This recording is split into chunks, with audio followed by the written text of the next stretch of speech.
JD.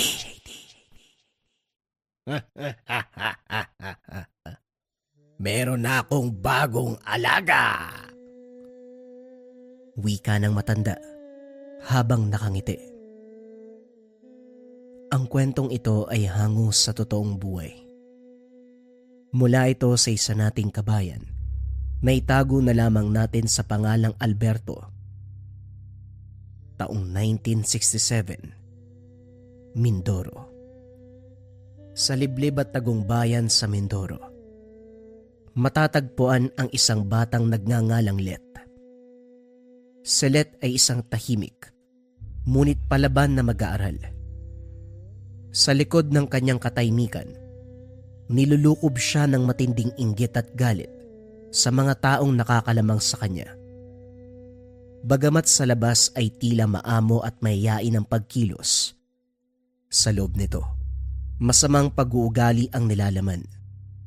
Sa isipan niya, madalas laitin ng mga kaklasing nangingi ng tulong, lalo na sa kanya.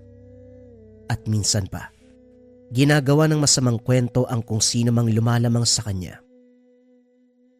Ganun pa man, dahil magaling magmaskara ng tunay na intensyon ng bata, marami itong napapaniwala na mabuti siyang tao. Gusto siya na mga guro at magulang ng mga kaklase.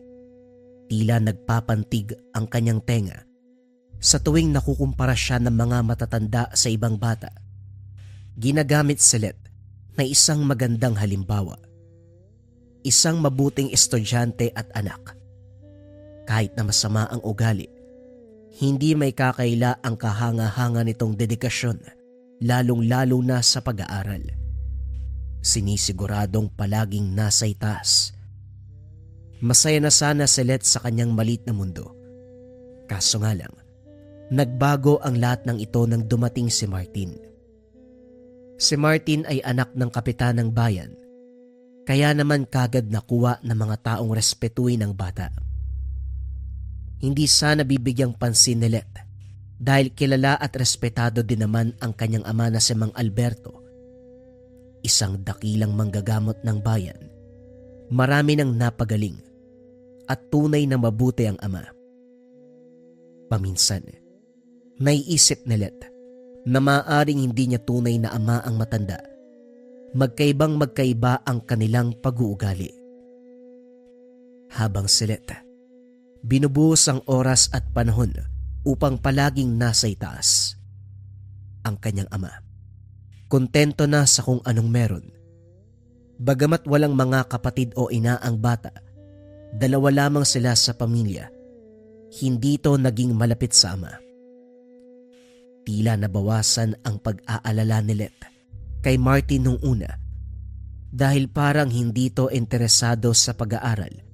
Madalas ay nakikipagkaibigan lamang. Palaging kumakain sa labas, sumasama sa mga gala na mga kaklase. Napangiti na lamang ang dalaga nang minsan ay parang lutang si Martin kausap.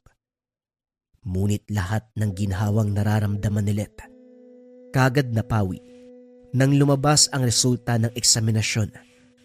Kahit hindi makikitang nag-aaral si Martin na bago lang sa bayan, ito ang tumalo sa kanya. Hindi ito matanggap na sa ilang taon ay unang beses siyang maging ikalawa sa ranggo. Kaya naman lumapit ito sa ibang kaklase. Nagkalap ng mga impormasyon tungkol kay Martin. Inalam kung anong madalas ginagawa ng binatilyo. Kaso nga lang tulad ng nakikita, hindi talaga nag-aaral si Martin. Sadyang nabiyayaan lang ng talino. Hindi ito naging ayos kay Let. Kaya naman ginugol niya ang panahon upang manmanan at aralin pa si Martin. Dahil sa ginawa ni Let, unti-unti nitong napabayaan ng pag-aaral. Kalaunan ay nawala ito sa ranggo ng klase. Dahil dito, unti-unti nang nagpapakita ang tunay na ugali ni Let. Sa mata niya, kailangan lamang niyang mapabagsak si Martin at magiging maayos na ang lahat. Madalas nang nagagalit at nagsusungit ang dalaga sa tuwing kinakausap ng mga kaklase at guro. Hindi na rin ito nakakatulog. Ang mga dating iniisip lamang na pang-iinsulto ni Let, minsan nasasabi niya na sa mga tao mismo. Dahil sa pagbabago, unti-unti nang dumistansya ang mga kakilala ng bata. Hindi na nila nagustuhan ang pag-uugaling pinapakita nito. Isang hapon, naiwan si Let ng klase. Mag-isang naglalakad pauwi.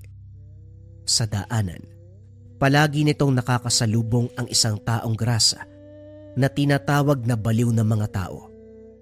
Si Mang Lauryo. Gusgusin. Halos itim na ang kulay ng balat dahil sa ilang araw ng hindi pagligo. Mahaba at sabog ang buhok, balbas at bigote. Pero higit sa lahat, medyo nakakatakot ang itsura dahil bukod sa kulang-kulang ang ngipin, palagi itong nakangiti na tila may binabalak na masama. Madalas ay hindi pinoproblema ni Len ang matandang baliw. Hindi naman siya pinapansin. Dagdag pa na nakabusangot ang mukha niya, siguradong kakatakutan siya ni Mang Lauryo. Kaso nga lang ng hapon na yun, hindi inaasahan ng dalagita na lalapitan siya nito. Kahit malayo, amoy na amoy ni Let ang panghe ng matanda. Kagad tinakpan ng ilong, nagmamadaling umalis. Habang naglalakad, nakarinig ng mabilis na yapak mula sa bandang likuran ang dalagita. Paglingon ay naroon si Mang Lauryo. Hinahabol siya ng napakabilis. Sa sobrang gulat ay napatakbo din ng dalaga.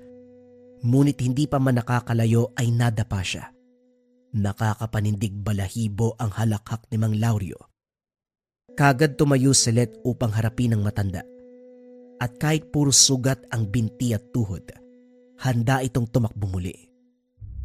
Ikaw naman bata, nakikipagbiruan lang ako. Huwag kang umiyak. Hindi naman kita sasaktan. Kinilabutan si Let kung paano magsalita si Mang Lauryo. Akala ni Let, nakatulad lang ng karamihang taong grasa. Hindi masyadong nagsasalita. Lalo na't buo ang mga sinabi nito.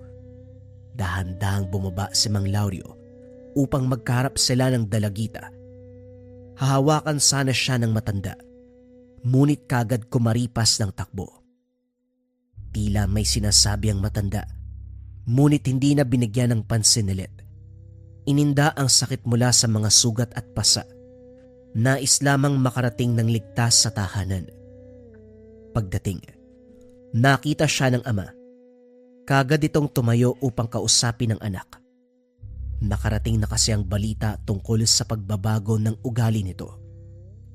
Ngunit bago pa ibuka ang bibig, nakita ni Mang Alberto ang itsura ng dalagita. Anong nangyari sa'yo, anak? Sinong may gawa niyan? Wika ng ama habang sinusuri ang mga sugat at pasa ng anak. Hindi kagad sumagot. Nakabusangot pa rin ang muka. Tila masama ang timpla. Hinayaan na lamang muna ni Mang Alberto ang anak. Wari nito, maaaring nagdadalaga lamang si Let.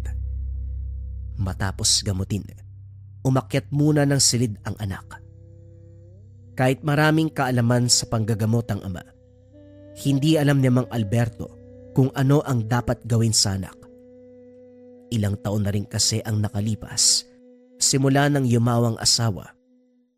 Kung buhay pa sana, siya siguro ang gagabay sa nag-iisa nilang anak. Lalo na't lumalaki na ito. Sa pagsapit ng dilim, niyaya si Let na maghapunan. Muling tinanong ni Mang Alberto kung sino ang may gawa nito sa kanya. Yung matandang baliw nga. Bagamat pabalang ang sagot, hinabaan na lamang ng ama ang pasensya. Sino? Yung tinatawag ba nilang Lauryo?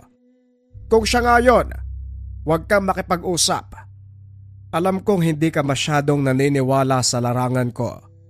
At hindi din ako sigurado kung totoo nga ba ang mga bali-balita. Pero lumayo ka sa kanya, anak.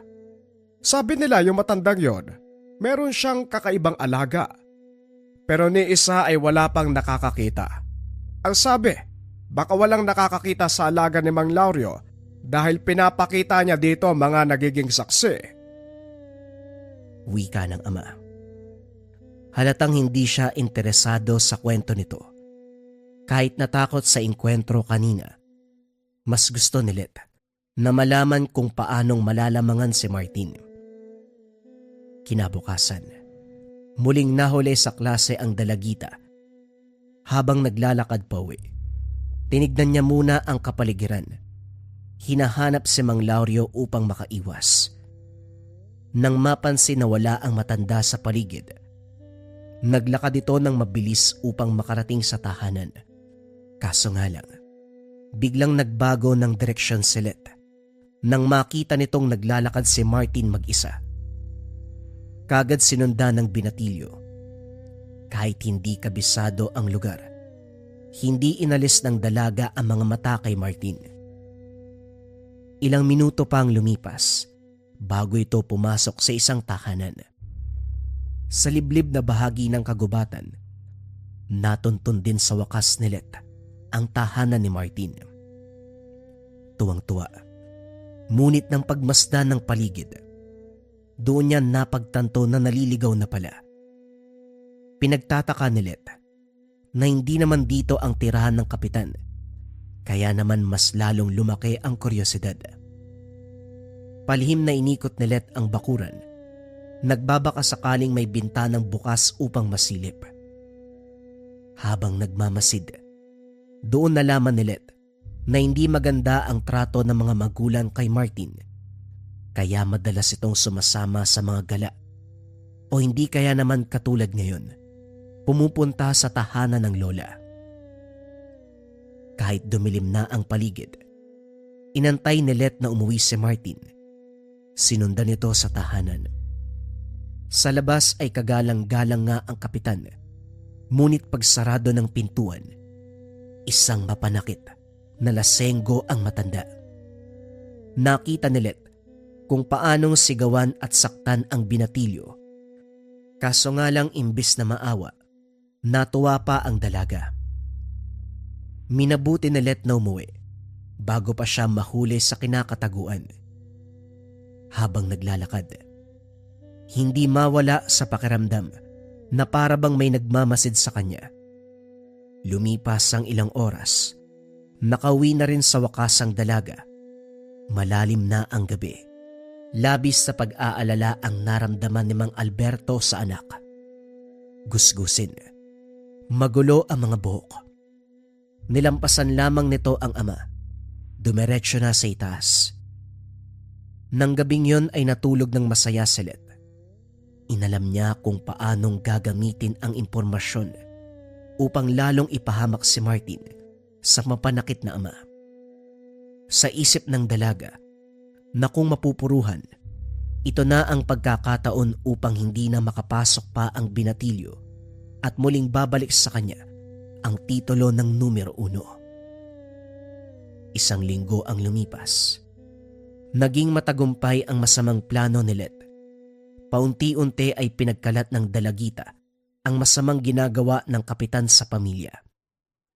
Wari ni Let na kapag nakarating ang usaping ito sa ama, siguradong walang ibang pagbibintangan kung hindi ang anak nitong si Martin dahil mapagpanggap ito sa mata ng publiko. Lumipas pa ang ilang linggo. Katulad ng kagustuhan ni Let, pumasok si Martin na puro pasa sa muka.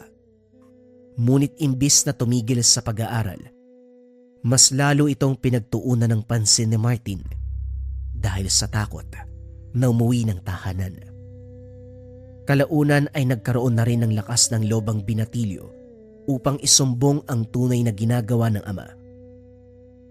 Maraming naniwala sa sinabi nito. Inimbestigahan ng kapitan. Inilagay muna sa pangalaga ng lola si Martin at doon mas lalong gumaling ang binatilyo. Halos hilahin ni Let ang sariling buhok sa galit. Hindi nito matanggap ang mga pangyayari. Mas naging bayolente at masama ang ugali ng dalagita.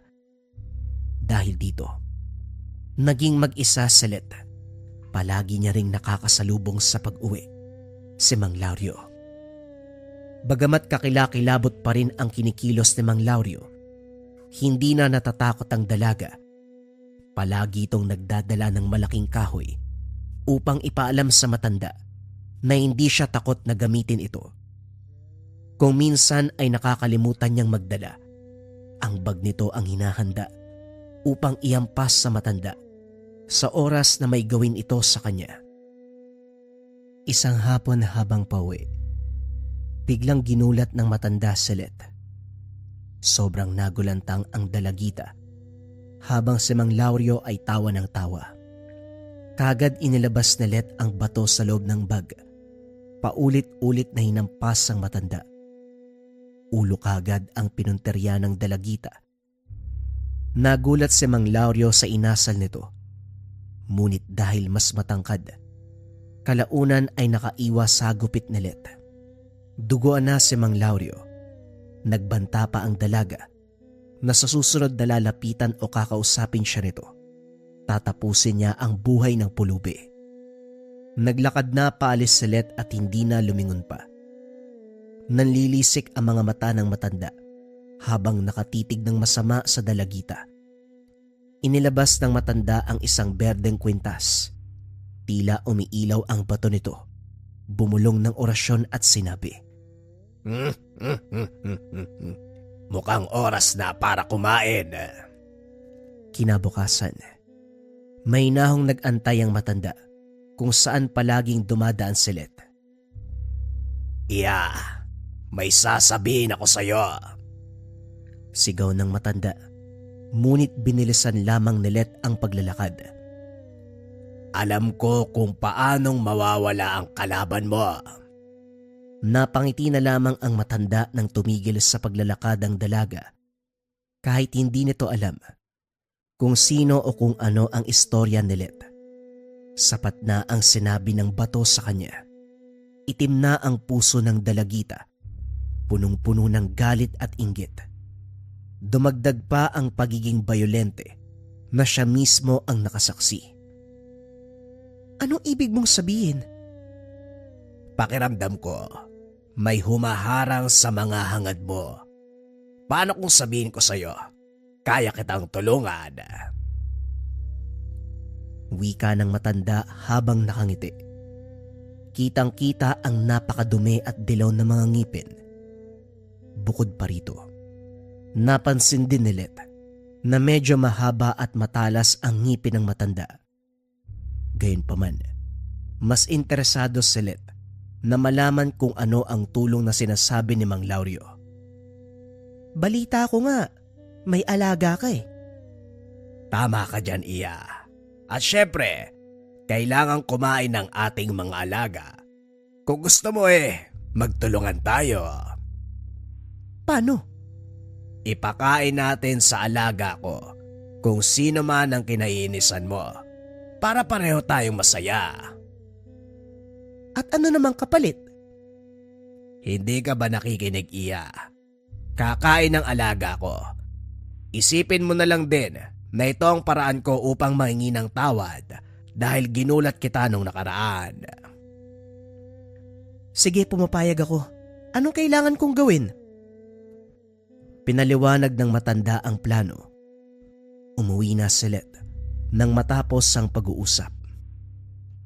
Habang papalayo, abot tenga ang ngiti ng matandang baliw. Sigurado akong mabubusog talaga ang alaga ko nito.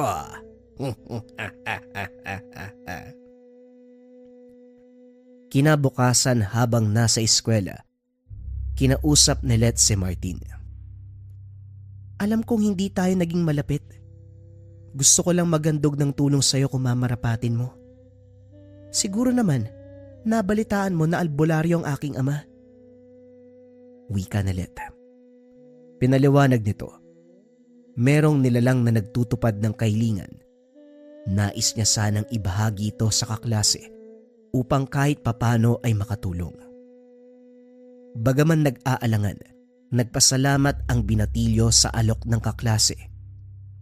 Maigpit na binili ni Let na upang gumana ang hiling, Kailangan silang dalawa lamang ang nakakaalam ng pupuntahan at patungkol sa nilalang. Hindi nawala sa isipan na tila merong mali sa sitwasyon. Habang naglalakad palalim ng palalim sa gitna ng gubat, hindi maalis sa mukha ng dalagita ang ngiti na para bang may hindi magandang nag-aantay sa binatilyo. Let's sandali lang. Pwede bang ipagpabukas na lang natin to? Naalala ko kasi, kailangan pala ako ni Lola ngayon. May pinapagawa pala siya. Pagdadaylan ni Martin, kitang-kita na nawala ang ngiti sa mukha ni Let. Ano? Malapit na tayo sandali na lang eh. Konting hakbang na nga lang yan eh. Dahan-dahang umatras si Martin na siyang kinagalit nito. Hindi maipinta ang itsura ni Let ng mga sandaling yun. Tila hindi batang babae ang nasa harapan niya. Punong-puno ito ng galit at halos namula ang mga mata sa sama ng loob. Patuloy sa pag-atras si Martin habang hindi inaalis ang tingin sa dalagita. Natatakot ito kung ano ang maaaring gawin sa kanya. Lingid sa kanilang kaalaman, meron palang nagmamasid sa dalawa. Tamang-tama! Nandito na pala kayo. Let, sino yan? Si Mang Lario, halika na. Siya ang may alaga na tutupad ng kahilingan mo. Lalong nangamba ang binatilyo sa mga pangyayari. Ganun pa man, hindi ito makapalag, lalo na't dalawa ang humihila sa kanya. Dumilim na ang paligid. Ginagawan talaga ng paraan ni Marty na makaalis sa sitwasyon. Kaso nga lang, hindi pinapakinggan ang mga hinaing. Sa liblib na dako ng kagubatan, natagpuan nila ang isang kuweba sa ilalim ng lupa. Hindi mo alam na meron palang kuweba sa ilalim. Siguradong hindi ito mapapansin. Doon na silayan ng dalawang bata kung ano ang itsura ng alaga ni Mang Lario. Ang busaw, isang uri ng aswang na kumakain ng laman ng tao. May katawang tao ngunit mahaba ang mga kuko. Malaki ang bibig at punong-puno ng pangil. Buhagagang buhok. Nanlilisik ang pulang mga mata. Dahil sa takot, hindi napigilan ni Martin mapasigaw. Ginamit itong oportunidad ni Let upang itulak ang kaklase sa nilalang. Kaagad tumayo ang busaw at lumapit sa kanila. Kada yabag ay tila nayayanig ang kuweba. Hindi napigilan ng binatilyong maiyak sa takot. Ngunit nanlaki ang mga mata ni Let nang lampasan nito si Martin. Anong nangyayari? Ang sabi mo mag-alay lang ako, matutupad yung hiling ko. Bakit hindi niya kinain si Martin? Ginawa mo ba ng tama ang sinabi ko sa'yo? Oo. Binigay ko sa'yo kaninang umaga yung bote na may patak ng dugo ko para hindi ako yung habulin niya. Ganun ba? Mukhang mali ang pagkakaintindi mo, iha. Ang sabi ko, ilagay mo ang dugo ng kung sino man na gusto mong ialay sa alaga ko. Mukhang nagkamali ka yata ng dinig o nagkamali ako ng sinabi. Sige na, mukhang kailangan mong tumakbo. Hindi titigil ang alaga ko hanggat hindi niya nakukuha ang gusto niya. Hindi ako naniniwala sa'yo, sinadya mo to eh. Ilang beses kong tinanong sa'yo kung kaninong dugo yung ilalagay ko. Dali-dali nang kumaripas ng takbo ang dalaga. Hinabol siya ng busaw.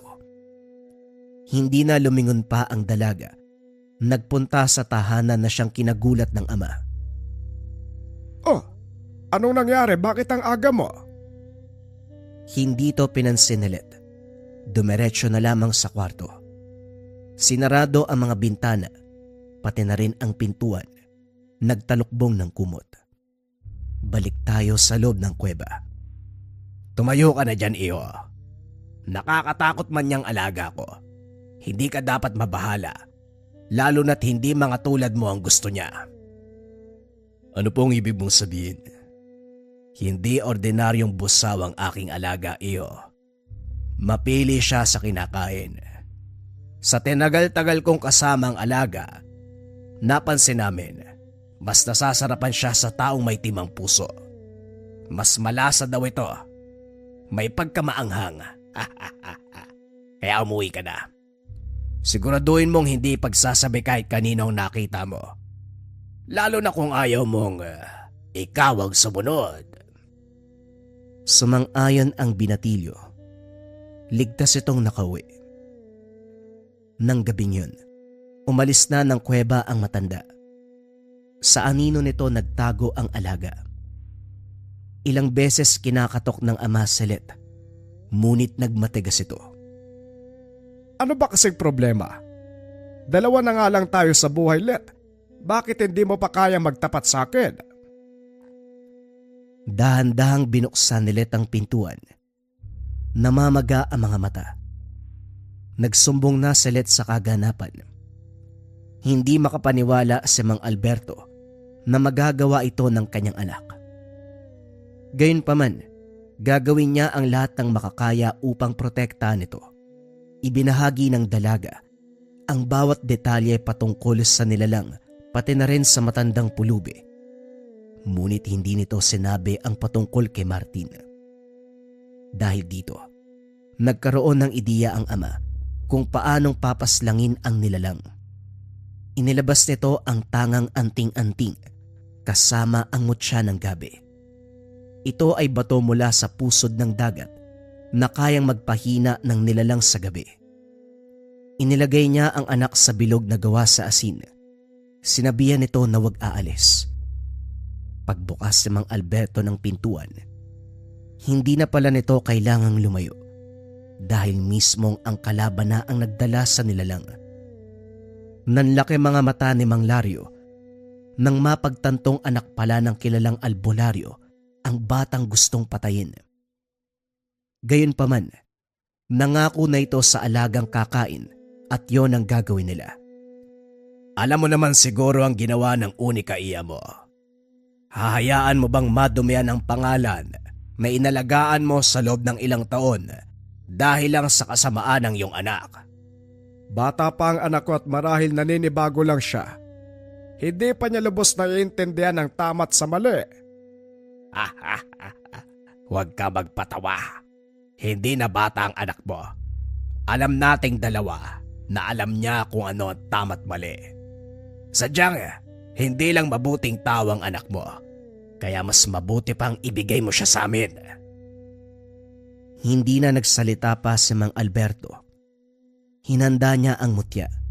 Itak. Sinarado ang pintuan ng tahanan. Sa bakuran na napapaligiran ng mga halaman at puno, doon unti-unting umangat ang anino ni Mang Lario. Hindi pa man tunay na nakita ni Mang Alberto ang nilalang. Kagad itong sumugod. Bagamat hindi malaki, tila napakabigat ng nilalang dahil kada yabag ay yumayanig ang lupa. Isang hampas pa lang, kagad napapatras si Mang Alberto. Isang napakatalim na kuko ang pumaibabaw sa ama, ngunit kagad itong nasangga ng kanyang itak. Nagliyab ang bakal dahil hindi ito ordinaryong sandata. Narito ang orasyon at parte ng dinurog ng ngipin ng tikbalang. Matinding labanan ang namagitan kay Mang Alberto at sa busaw. Ngunit sa dilim, ang matanda pala ay dahan-dahang pinasok ang tahanan. Hindi na malayan ng ama ang pagkawala ng matanda, lalo na't napakalikse ng nilalang. Tumatalo nito at napakabilis. Ngunit nang biglang umakyat sa pader ng tahanan, doon dali-daling tumakbo si Mang Alberto upang puntahan ang anak. Sa pagpasok sa silid ni Let, hindi man siya nagawang lapitan ng busaw sa loob ng asin. Ang matanda naman ang nagpumilit. Tinutulak siya paalis. Hindi na nagaksaya pa ng oras ang ama. Inatake nito si Mang Lario. Nagtamo ng ilang sugat ang matanda. Kagad itong dinalaan ng dugo. Dinura sa dalagita. Inilabas ni Mang Alberto ang anting-anting. Nagliliwanag ito at binigay kay Let, habang gamit niya naman ang butya ng gabi. Tumalon sa kisame ang busaw, gumapang ng parang paniki at muling sumugod. Tinutukan ng mga kuko ang dibdib ng albularyo, ngunit dahil suot bilang kwintas ang mutya, ito ang natamaan ng nilalang. Biglang kumidlat ang paligid at tila nasunog ang balat ng busaw. Napakalakas ng angil nito. Napasigaw din si Mang Lario. Galit na galit ang matanda nang makita ang itsura ng alaga. Kagad niyakap at nagsimulang mag-orasyon. Bago pa man matapos ni Mang Lario ang sinasabi, hinila siya ni Mang Alberto. Tuluyang pinugutan ang sunog na bangkay. Tumalsik ang itim na dugo nito sa paligid. Tuluyan ng hindi nakakilos. Biglang tumahimik at dumalim ang kapaligiran. Kaso nga lang biglang lumiwanag sa kinaroroonan ni Let. Umilaw ang anting-anting ng liwanag. Nabasag ang katahimikan pagtapos ng laban. May isa pang nilalang nakasama nila. Hindi mula sa dilim ng kagubatan, kundi mula ito sa dilim ng puso. Dito lamang nalaman ni Mang Alberto. Si Let mismo ang nagdala kay Martin bilang alay. Let, anong ibig sabihin nito? Baka sa boses ng ama ang takot sa ginawa ng anak. Ang buong akala nito, gumawa lamang siya ng kasunduan kay Mang Lario upang matupad ang hiling. Hindi sinabi na tao pala ang alay na kapalit. Bago pa makasagot si Let, mula sa abo ng busaw, umangat ang amoy ng nilutong karne at usok na kulay abo. Dali-dali itong pumasok sa ilong at bibig ng dalagita. Wala nang nagawa pa ang ama. Napasigaw ng napakalakas ang dalaga habang ang balat nitong maputla, naging kasing itim ng uling. Lumaki ang bibig at humaba ang mga pangil. Tama. Mukhang meron na akong bagong alaga. Simula ng gabing yun, hindi na nakita pa ni Mang Alberto ang anak. Lumipat na din ng ibang baryo si Mang Lario kasama ang bago nitong alaga. Ibinuhos ni Mang Alberto ang panahon upang hanapin at alamin kung paanong maibabalik ang anak. Bagamat umaasa pa rin ang ama na muling makikita si Let, unti-unti na rin niyang natanggap na kahit masakit, ang pusong punong-puno ng puot at dilim, tama lang na manatili sa kadiliman. Ang susunod na kwento ay bagong istorya pa rin. Ito ay pumapatungkol sa kulam na paktol. Simulan na ang storya. Ang kwentong ito ay hango sa totoong buhay. Mula ito sa isa nating kabayan na itago na lamang natin sa pangalang Aldrin. Walang eksaktong taon. Pampanga. Nagsimula ang lahat nang manakawan ang tahanan ng nakakatandang kapatid ni RG. Mag-isa itong naninirahan sa malaking bahay na naipundar mula sa pagiging OFW. Kakauwi lang ng nakaraan pero sinalubong kagad ng magnanakaw. Pero ang ipinagtataka nila, hindi tinangay ang pera, hindi kinuha ang alahas, hindi rin kinuha ang mamahaling gamit. Sadyang ginulo lang. Wala sa tahanan ang kapatid sa oras ng panluloob dahil bumisita ito sa kanya. Nagulantang na lamang sa pagbalik. Nakiusap din ito na samahan sa bahay. Natatakot na baka siya ang pakay kung kaya't walang tinangay sa mga gamit. "Huwag mo muna akong iwan, Aldrin, ha? Dito ka muna. Baka mamaya bumalik yung siraulong yun eh. Tapos kung ano pa yung gawin sa akin eh." Wika ni Andrea. Baka naman may dati kang kagalit, kaya ngayon ka ginagantihan. Grabing pag-aantay naman yung ginawa niya sa akin. 10 taon ako sa ibang bansa, Aldrin. Ang tiyaga naman ng taong yun. Malay natin. Alam mo naman sa sarili mo na maldita ka. Ang dami mo ngang kinalaban sa eskwelahan natin eh. Pati yung principal sinasagot-sagot mo. Karamihan sa kaklase natin, binubugbog mo. Kababae mong tao pero siga ka. Ang hilig mo talagang halongkatin yung nakaraan. Ang tagal-tagal na nun, oh. At saka, pinatawad namin yung isa't isa. Wala na yung mga nagawa ko noon. Tapos na yun. Naalala ko yung binanggit mong kaklase dati. Yung lalaki na tinatawag mong palwa. Kasi parang sanga ng nyug yung ilong. Hindi ba nabalita ang mangkukulam yung tatay noon? Baka hanggang ngayon, nagtanim ng galit sa'yo. O tapos ginulo yung bahay ko. Parang hindi naman akma, Aldrin. Eh di sana kinulam niya ako. Ano yun? Mangkukulam tapos sideline bilang magdanakaw? Nag-iisip ka ba? Bahala ka nga sa buhay mo. Hindi mo naman naiintindihan ang puto ko eh. Ako nang maglilinis dito sa baba. Ikaw na dyan sa taas. Hirap mong kausap. Napabuntong hininga si Aldrin habang tinitignan ang nagkagulong gamit. Wasak. Basag ang iilan. Napapaisip kung ano nga ba ang hinahanap ng magdanakaw. Nakabukas ang lagayan ng pera't alahas. Maging ang mahalagang dokumento ng tahanan ay naroon. Ni isa ay walang nawala.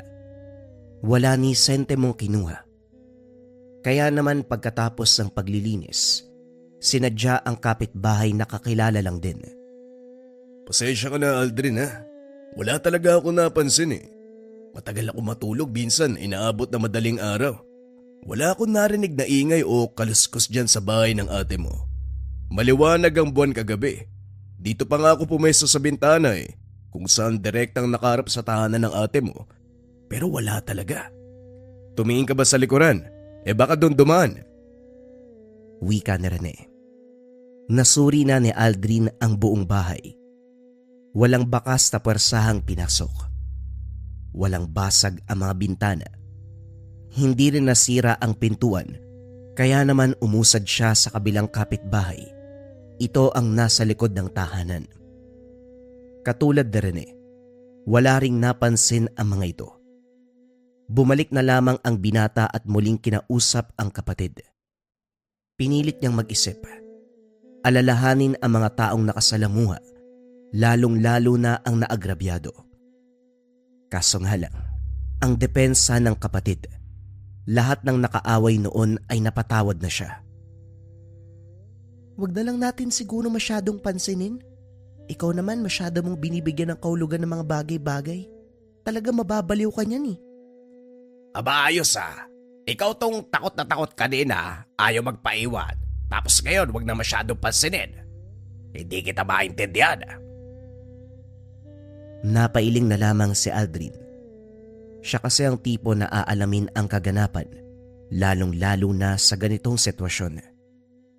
Kaso nga lang, unti-unti na ring nawalan ng interes dahil ayaw sumabay ng kapatid. Nagkipit balikat na lamang, binaling sa ibang bagay ang atensyon. Nang sumunod na araw, inabala ni Aldrin ang paggawa ng kisame. May parte pa na hindi tinapos ang karpentero. Kinuha na ni Aldrin ang trabaho dahil mabibigyan siya ng pera ng kapatid. Kapag usapang pera, hinding-hindi niya papalampasin. Pagkatapos ng kisame, tinulungang linisin ang silid-tambakan. Naroon ang mga lumang kagamitan ng mga magulang na hindi na mapakinabangan, katulad ng stereo, telebisyon, libro at iba pa. Habang isa-isang tinitignan ng kahon, nakuha ni Aldrin ang isang kakaibang bagay. May libretang pula at kulay itim. Selyado ang pula, ang itim ay hindi. Bukod dito, may mga papel na sinulatan ng mga salitang Latin at meron ding iba't ibang simbolo. May mga kandila at manika. Hinalungkat pa ang ibang kahon. Mga lumang damit na ang makikita. Ito lang ang kahon na nakapagtataka ang laman. Dali-daling tinawag ang kapatid para magtanong. May minsan ba nakita mong ginamit ni nanay at tatay to? Eto bagay na to. Nakuha ko dun sa silid tambakan eh. Sumilip ako kung merong mapapakinabangan kaso ito yung bumungad sa akin. Teka, pangkulam ba yan? Bakit meron tayo niyan? Hindi naman mangkukulam yung magulang natin ah. Yun na nga ang ipinagtataka ko. Paanong nagkaroon ng ganitong gamit? Wala namang mangkukulam sa pamilya natin. Nabutan natin si lolo at lola. Mabuting tao naman ang mga yon. Mabisyo pero hindi mangkukulam. Hindi ko rin alam eh. Wala namang gumagalaw sa mga gamit eh. Lalo na sa silid tambakan. Teka, baka yan yung hinahanap ng loob sa bahay. Baka yan yung gusto niyang kunin. Naku! Ha? Ang lakas ng trip mo? Baliw ka ba? Pero, oo nga no. Diba? Wala siyang kinuwang gamit. Walang ninakaw. Kasi meron siyang nilagay na gamit sa atin. Tayo pa yung pagmumukaing masama nun? Aldrin, itapon mo yan. Bago pa may makaalam yan, mamaya pagbintangan tayo eh. Isipin pang mangkukulam tayo. Kilala mo mga tao dito sa baryo. Hindi mapipigilan yung bibig nila.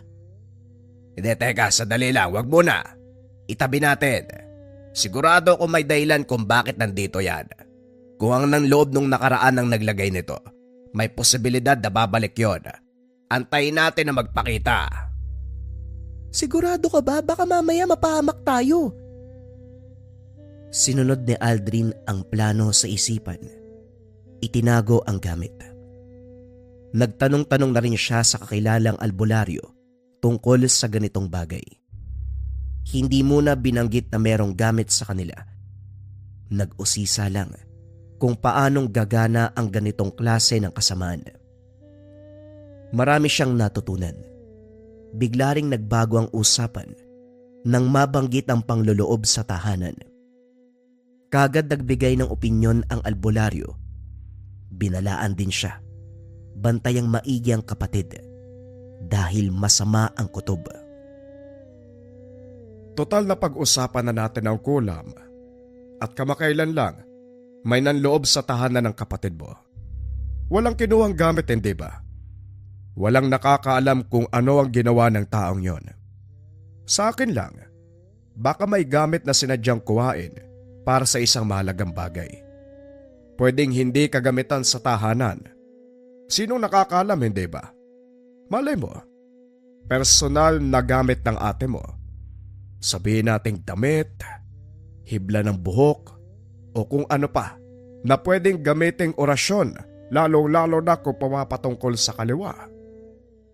Napakunot ang noon ni Aldrin. Sa puntong ito ay kinakabahan.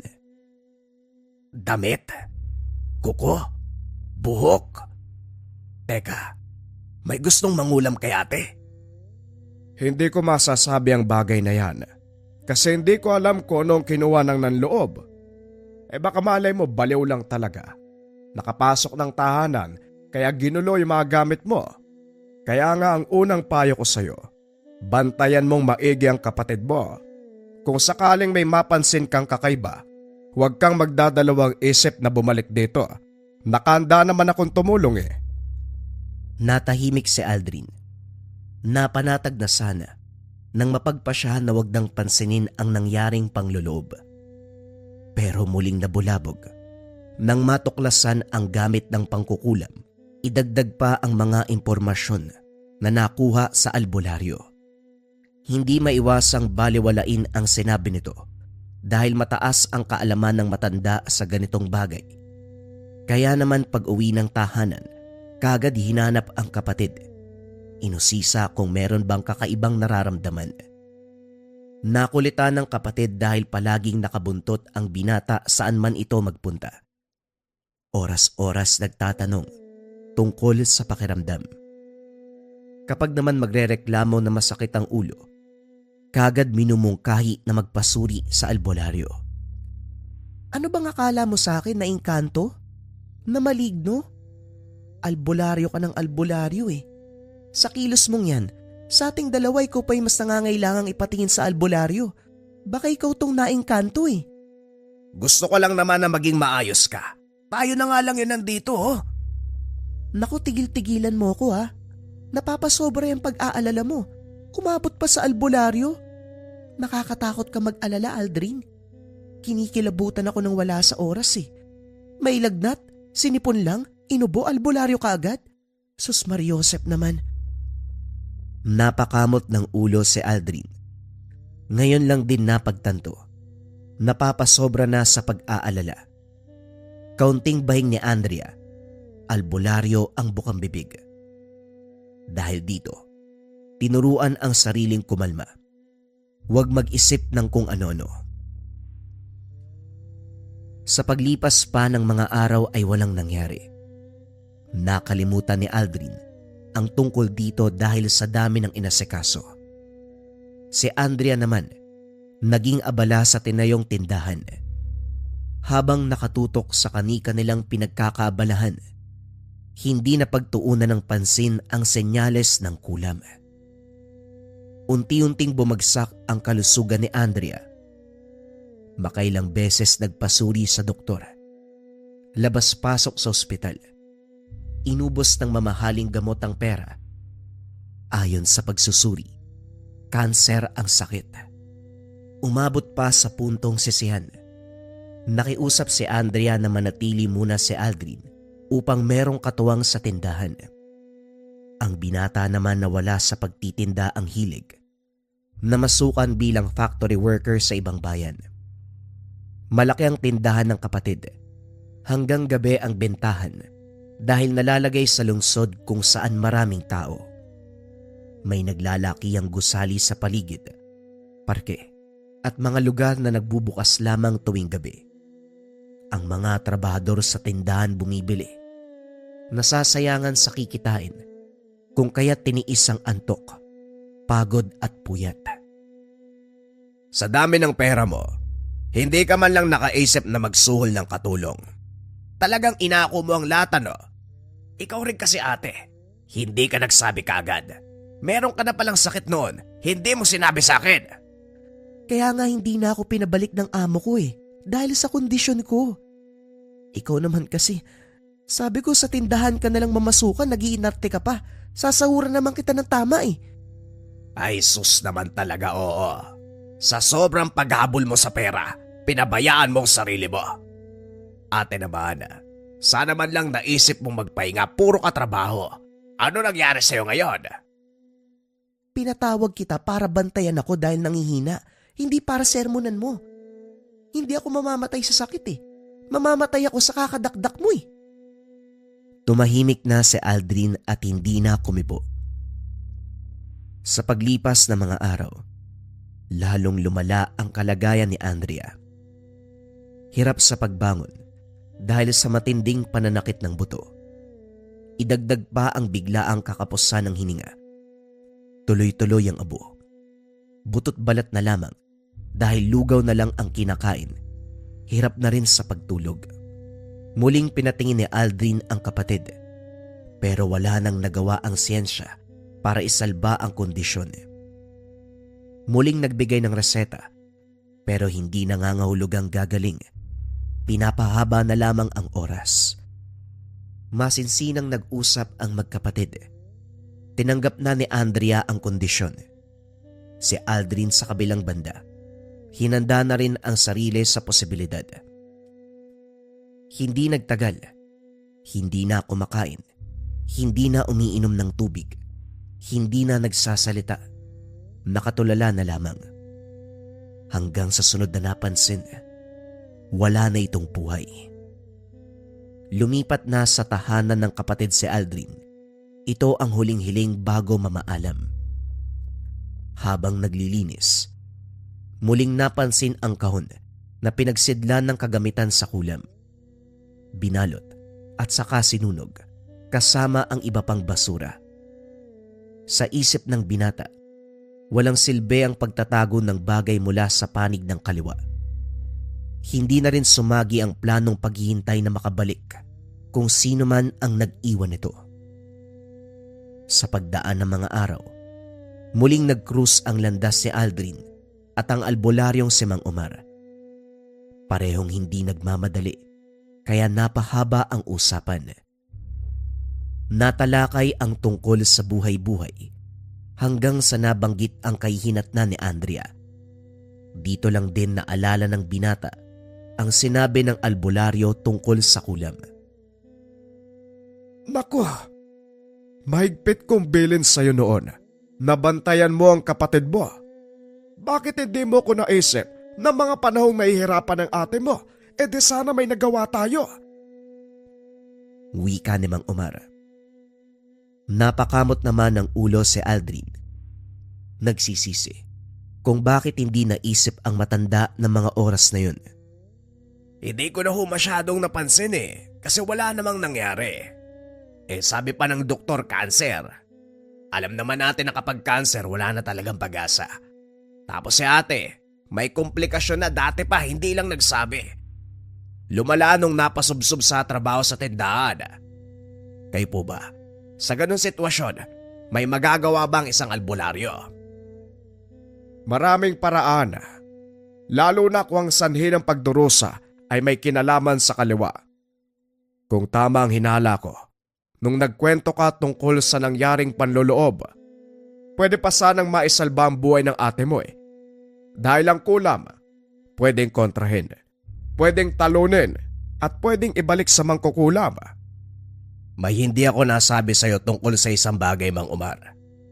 Noong naglilinis kami sa tambakan, may nahanap akong gamit para sa kulam. Makandila, manika, karayom, libreta. Hindi namin alam kung ano yun Bigla na lang naroon sa bahay. Kumunot ang noo ni Mang Omar. Nasabi pa na baka gamit ng mga magulang o kung sino man sa pamilya. Mariin ang pag-iling ni Aldrin. Pinaglaban niya. Nawala sa pamilya ang may alam sa ganitong larangan. Sumama ang albularyo pabalik ng bahay para tignan ang mga gamit. Sinabi niyang sinunog nung nakaraan, pero nagpupumilit. Dito naguluhan ng binata dahil naroon pa rin ang mga ito. Hindi man lang nasira ng apoy ang pinaglagyan ng kahon. Hinayaan si Mang Omar na suriin ang mga gamit. Nang makumpirma, sinabing nagmula sa pinakamahusay na mambabarang.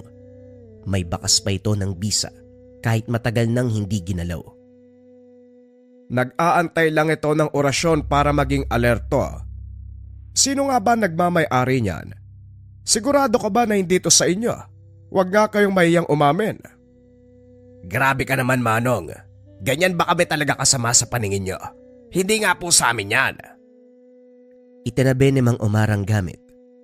Sinuyod ang kwarto ng yumaong kapatid para maganap ng bagay na makakatulong sa gaganaping ritual.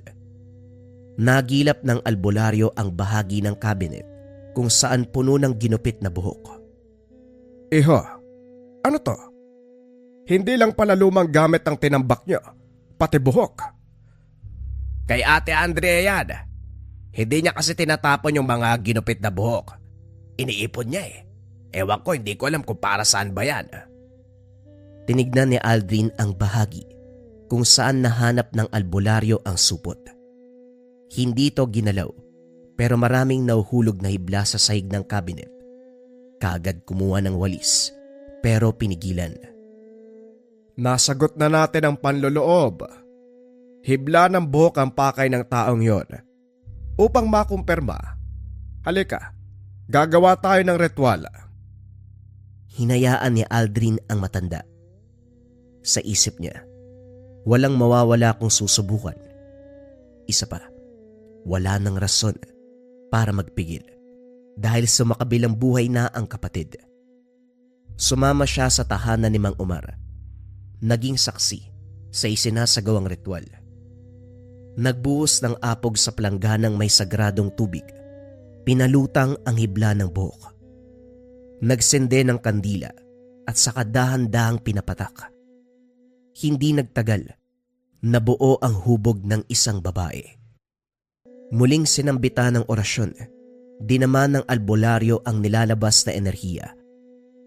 Babae, matanda, may ideya ka ba kung sino to? Wala po ako maisip Pero ang dahilan ng kondisyon ni ate, kulam po ba? Walang duda. Ang kumukulam ay isang matandang babae. Alalahanin mo kung sino ang taong ito para mapagbayad natin. Umuwi si Aldrin dala ang isiping ito. Hinalungkatang mga gamit ng yumaong kapatid. Naganap ng tungkol sa matandang babae. Kaso nga lang, walang makitang magtuturo dito. Nagtanong-tanong sa kapitbahay. Lumapit na kay Rene dahil magkaharap lang ang tahanan nito. Nang alalahanin ang mga sandali, kinumpirmang may matanda na palaging dumaraan. Hihinto ito at saka tititig sa bahay. Hindi nga lang mamukaan dahil may suot na belo sa ulo at malaking payong. Sa tuwing lalapitan ay magmamadali sa pag-alis. Ilang ulit din itong dumaan noong nakabalik na sa bansa si Andrea. Nagtataka din si Rene sa presensya nito dahil may mabigat na pakiramdam. Ilang beses nang dumaan yun dito eh. Hindi ko lang naikwento sa'yo o sa ate mo. Hindi ko kasi maisip kapag nag-uusap tayo eh. Pero bakit mo ba natanong? Hinahanap mo ba yung matandang yun? Oo, may gusto kong itanong eh. Ngayon ko lang kasi nalaman na may kaanak si tatay. Baka siya yon. Wala na raw pamilya kaya naisipan kong kupkupin. Pagsisinungaling ni Aldrin, hindi nag-abala na magsabi ng katotohanan. Nangako ito na kapag makikita ang matanda, sasabihan siya kaagad. Binayaran niya pa ito para makasigurado. Bumalik si Aldrin sa tahanan ng albularyo. Naabutan itong sinusuri ang gamit ng pangkulam. Kinumpirma ang enerhiya sa naramdamang kulam sa yumaong si Andrea. Saktong nagtugma. Kung kaya't malakas ang loob na may kinalaman ang may-ari ng gamit sa sinapit ng dalaga. Kumusta? Meron ka na bang ideya? Hindi ko pa po nakikilala kung sino pero malapit na. May inutusan akong tao. Hindi magtatagal. Mauhuli natin kung sino yon. Huwag mong iasa sa ibang tao ang usaping ito, iho. Mas mabuting ikaw na pamilya ang makahuli sa taong yon. Malaki ang atraso niya. Pinagdusa at pinatay ang kapatid mo. Wag ho kayo mag-alala. Sigurado kung tutupad sa usapan si Rene. Yung pa, laking rebelde yung taong yun, mukhang pera. Nagpunta lang yun sa lugar natin para magbagong buhay eh. Ikaw ang bahala, pero sana wag matagalan para mapadali ang parusa natin. Hindi bigo si Aldrin sa pagtitiwala kay Rene. Kaagad itong nagtimbre nang makita ang matanda. Hinarang at kinumpronta. Ang problema, hindi mamukaan dahil sa puntong ito ay may takip. Balot na balot. Nagdadalawang isip sa paglapit ang mga binata dahil mabigat ang ora nito. Napatras. Nang biglang tumawa, itinutok ang dalang payong sa kanila. Nagtulong-tulong pa kayo para hulihin ako. Matanda, pinagtutulungan. Mga iha, papapiliin ko kayo. Una, hayaan niyo akong makadaan. Hindi kayo masasaktan. Pangalawa, kalabanin niyo ko. Pero ipapangako ko, gaganti ako hanggang kamatayan. Kagaya ng ginawa mo kay Ate Andrea. Ikaw ang nag-iwan ng gamit na pangkulam sa bahay. Ikaw ang ng loob. Ang dami mong bintang. Kalalaki mong tao, ganyan ang bunganga mo. Sino si Andrea? Anong kulam? Anong panluloob? Hinarang niyo ko para pagbintangan. Ang lakas ng loob niya. Huwag mo nang ikailatanda. Lumapit ako sa albularyo at ang sabi ni Manong, kinulam ang ate ko. Tugma ang enerhiya ng kulam at gamit. Umaming ka, Ali. Pag-uusapan natin to ng masinsinan. Ay, nako. Ganito talaga kadesperado ang mga tao na kung tutuusin, sila naman ang may atraso. Iho, hindi ko kasalanan ang nangyari sa kapatid mo. Yung gamit, hindi ko pagmamay-ari. Pabayaan nyo na ako. O baka naman, gusto nyong maranasan ang sinapit ni Andrea. Nagkatinginan si Aldrin at Rene. Hinikayat ng kaibigan na wag nang ituloy ang balak sa matanda. Tumanggi ang binata. buo ang pasya na mabigyan ng hustisya ang pagkamatay ng kapatid at maparusahan ng dapat. Humakbang si Aldrin, pero laking gulat niya nang bigkasin lang ng matanda ang pangalan niya. Nakaramdam ng panghina, napasalampak sa lupa, nawala ng boses. Nanlaki ang mga mata habang nakatitig sa lumalayong ali. Inalalayan siya ni Rene, inuwi ng tahanan. Ito rin mismo ang nag-alaga. Nawala ng boses si Aldrin, unti-unti pang tumagilid ang bibig. Namanhid ang buong katawan, hindi maigalaw ang mga binti. Sa pagkakataong ito, sinenyasan si Rene na tawagin si Mang Omar. Naluha ng bumungad ang matanda. Napailing nang makita ang kondisyon niya. Dali-daling sinuri. Ganun na lamang ang sermon dahil padalos-dalos sa kilos. Ang usapan nila, sasabihan si Mang Omar kapag nakita ang mangkukulam. Kaso nauna ang hakbang ni Aldrin sa layo na wag nang patakasin. Pero kabaliktaran ang nangyari. Siya pa ang napuruhan. Gayunpaman hindi siya pinabayaan. Inantay na humupa ang kalagayan bago sinimulan ang ritual upang putulin ang sumpa. Iba ang ginamit na pamamaraan ng albularyo. Hindi makausap sa espiritual na pamamaraan ang mangkukulam. Mataas ang bakod nito kung kaya't hindi matawag. Sa kabutiang palad dahil mahusay ang kaalaman ng matanda, unti-unting gumaan ang sitwasyon ni Aldrin, pero hindi pa tuluyang gumaling ang pinsala sa pisikal na anyo. Bagya pang nakatabingi ang bibig. Ang ayos ng usapan natin eh. Bakit hindi mo naisip na tawagin ako? Maaga kang hahabol sa kapatid mo sa kabilang buhay eh. Ay naku mga bata nga naman. Masyadong padalos-dalos. Hindi man lang mag-isip bago kumilos. Mahusay ang mangkukulam na yon. Halata sa binibigay niyang enerhiya. Binalaan na kita, pero sobrang kulit mo. May kinalagyan ka tuloy. Manong baka meron kang ibang paraan. Patayin mo na yung mangkukulam bago pa ako maunahan. Sinubukan ko na. Ritual at iba pa. Pero masyadong malakas ang mangkukulam. Hindi ko mabasag ang pananggalang. Ano bang sinabi mo nung nag-usap kayo? Nagtanong lang naman ako pero sabi niya, kami daw ang may atraso sa kanya. Hindi siya ang may gawa ng nangyari kay ate at yung gamit hindi rin sa kanya. Nag-isip si Mang Omar. Naguguluhan sa kaganapan. Gayunpaman, sinubukang alamin ng katotohanan sa pamamagitan ng isang pamamaraan kung saan gagamiting kasangkapan ng gamit para matukoy kung sino ang may-ari. Dahil kinutuba ng albularyo, sinama ang patak ng dugo ni Aldrin sa kasamaang palad. Isang patay na tao ang sinagot ng ritual. Inulit ng inulit. Dito nalinaw na ang resulta ng ritual. Isang matandang babae at isang namatay. Ang malala, konektado sa binata ang namatay. Matapos ang ilang araw ng pag-iisip kung sino ito, wala pa ring sumasagi sa isipan ni Aldrin. Sino nga ba talaga ang misteryosong matandang babae at yung patay na sinabi ng aking ritual? Iho, yung namatay na nabanggit, walang iba kung hindi ang ate Andrea mo. Hindi ko alam kung anong koneksyon ng matanda at kapatid mo, pero isa lang ang sigurado ako. Merong mangkukulam sa angkanyo na kinakailangang ipasa sa apong babae ang lakas. Sino man ang hindi susunod, makakaranas ng kalupitan ng kulam. Hindi na ako magtataka kung bakit ganon ang sinapit ng ate mo. Sa inyong magkakapatid, siya lang ang babae. Wala ba talagang naikwento mga magulang mo tungkol dito? Walang ideya si Aldrin sa mga sinasabi ni Mang Omar.